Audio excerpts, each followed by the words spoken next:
দুপুর।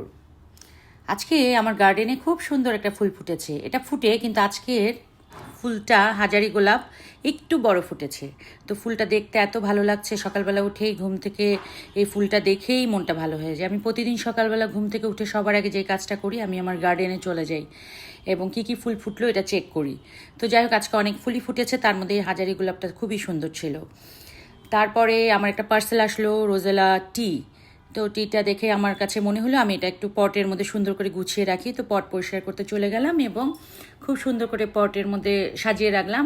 আমার আসলে খুব ভালো লাগে পটের মধ্যে মানে আলাদা ধরনের কাচের পটে জিনিস রাখতে। তো ওই টিটার একটা সুন্দর বক্স ছিল, কিন্তু তারপরেও আমি আমার বাসার পটে সাজিয়ে রাখলাম, কারণ টিটা যখন বানাবো তখন এখান থেকে নিতেও কিন্তু খুব ভালো লাগবে। তো এই পার্সেলটা ওপেন করার পরে ওটাকে গুছিয়ে রাখার পরে চলে আসলাম রান্না করতে। আজকে আমি রান্না করেছি হচ্ছে মুরগি আর পেঁপে ভাজি।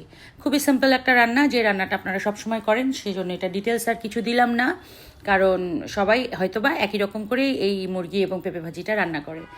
তো তারপর যাই হোক, আমি রান্না করতে করতে মিরো আর ব্ল্যাকি খুব ডিস্টার্ব করছিল, ড্রয়িং রুমে সব কিছু ছিঁড়ে ফেলছিল। তো ওদের সাথে একটু খেলতে গেলাম রান্না চড়ায়। রান্নাটা হওয়া শুরু হলো এবং আমি ওদের সাথে একটু সময় কাটালাম। সময় কাটিয়ে রান্নাটা দেখলাম এবং ওদের সাথে একটু খেলার পরে রান্নাটা হতে থাকলো। তো আমার আজকে দুপুরটা খুব ভালোই কাটলো এবং ব্যস্ততায় কাটলো। এরকম দুপুর কাটাতে আসলে খুব ভালোই লাগে বাসায়। তারপরে তো আমার শোরুম আছে, আমি চলে যাব এগুলো সব কিছু রেডি করে বাচ্চাদেরকে খেতে দিয়ে। আজকে এই পর্যন্তই। আপনারা খুবই ভালো থাকবেন, সুস্থ থাকবেন। আসসালামু আলাইকুম।